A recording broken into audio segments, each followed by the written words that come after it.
this old bloody story, I thought, why me, What are they bloody going to say about this? They thought I was bloody mad before.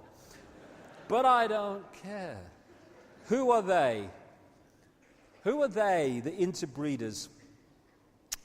I never went looking for this, but over years and years, starting in about the mid to late 1990s, as I traveled around the world talking to no bugger at the time, I came across increasingly large numbers of people who told me this recurring story from different points of perspective, and many of them who'd experienced it, a quote on the inside, that this interbreeding was between a reptilian-type race and humans, and they had created a hybrid bloodline.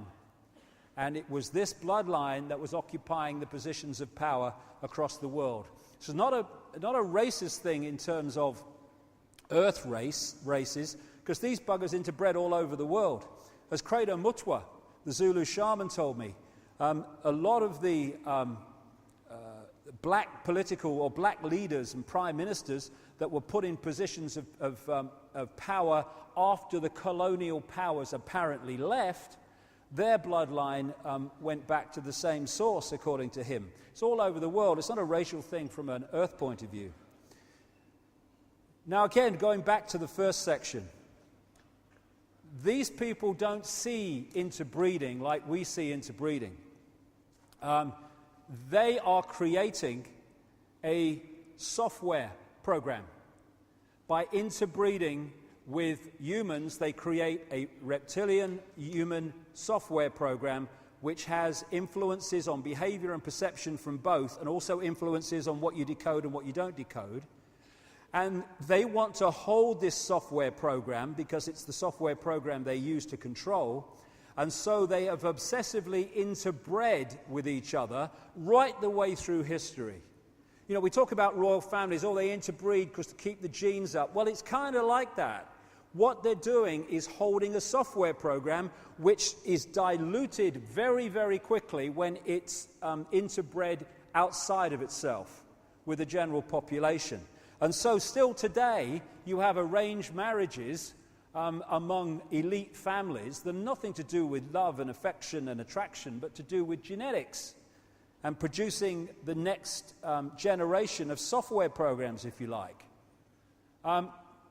And these ancient cultures, they all have their stories of this interbreeding between a reptilian race, and it's not all reptilian, but this seems to be a predominant factor, and humans. In fact, the ancient emperors of China used to claim the right to be emperor because of their descendants from the serpent gods. Everywhere you find this reference in different phrases and names to the serpent gods.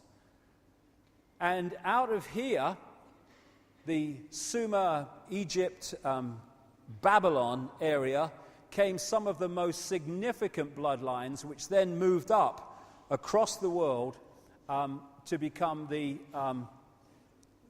ruling, controlling families of today. And like I say, all over the world you find the serpent symbolism, the serpent stories, and the worship of the serpent is the oldest religion. They found, I think it was last year sometime, close to the Kalahari Desert, or around the Kalahari Desert in South Africa, evidence of serpent worship 70,000 years ago. And it does go back that far because these guys have been around that long. When I started coming across this, first of all, in what you might call the Western world, where I was meeting these people who'd had these experiences and come across this information, I then went to South Africa to speak, and I got contacted. This is why he contacted me originally, Credo Mutwa. And he said, how do you know about the Chitahuri? Because he just read the book, The Biggest Secret, which was the first time I introduced this. Who the hell's the Chitahuri? And it translates as the children of the serpent or the children of the python. And this is a painting by Credo Mutwa from ancient and modern descriptions of these Chitahuri. Although it's only one type, just like with humans, there's many, many types. And he told me that when he was first initiated into this shamanistic knowledge, long, decades and decades ago now, he learned about the Chitahuri. And he said that when the colonial powers came in, here we go again, the British and the Dutch, but particularly the British, through people like Cecil Rhodes, they, in his words, milked the minds of the shaman and then killed them. And they tried to take all this knowledge out of circulation, and it went underground and into their own version of secret societies in South Africa to keep this knowledge alive. And this is where he came across the story of the Chitahuri, although he's seen a lot since to confirm the validity. He also showed me this. This is the necklace of the mysteries, which he, as the inheritor of this shamanistic knowledge, has the right to be given. And it's mentioned in accounts 500 years ago, and he reckons it's at least 1,000 years old. And what he does, because he's the official storyteller of the Zulu nation, of the verbal knowledge, and he has symbols on this necklace of the mysteries which tell the story of Africa and African people and African history. And on pride of place is a non-human figure with a big willy and a woman, and this is their symbolism for telling the story of the interbreeding between humans and this non-human race. Now, interestingly, this willy is now copper, but in the original, it was gold before it was stolen for money. And, of course, then you go back to ancient Egypt, and one of the prime stories of ancient Egypt was of the sun god Osiris with the golden penis. And all that connects into this Sumerian knowledge and this South African knowledge, and it's all to do with the interbreeding. Obelisks, the obsession that Freemasons have with obelisks and stuff, same thing. The phallic symbol, the bloodline.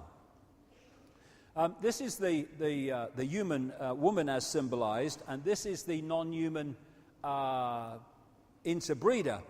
Now, it doesn't look reptilian, it doesn't look like anything, it looks strange. And I asked him, why does it look like that?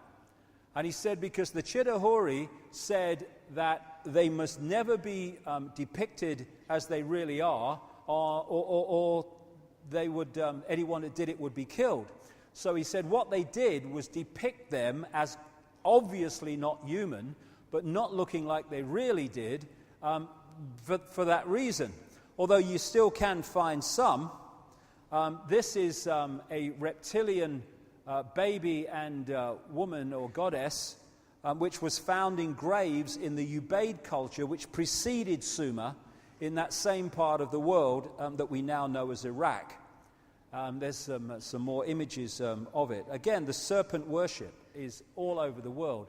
So this is Credo Mutwa's painting, and this is Neil Haig's symbolic representation of this bloodline, which is a hybrid genetics, and it's a hybrid software program. That's what we're looking at, because it's the hologram that we're looking at. And around the world, you see symbolism. And when you start to come across this information, it's like your kind of mind opens and you start to see, hey, what you hadn't seen before. This bloody serpent symbolism's all over the bloody place. And you find the symbolism of the connection between human women and this reptilian race. You see the symbolism of part man, part reptile.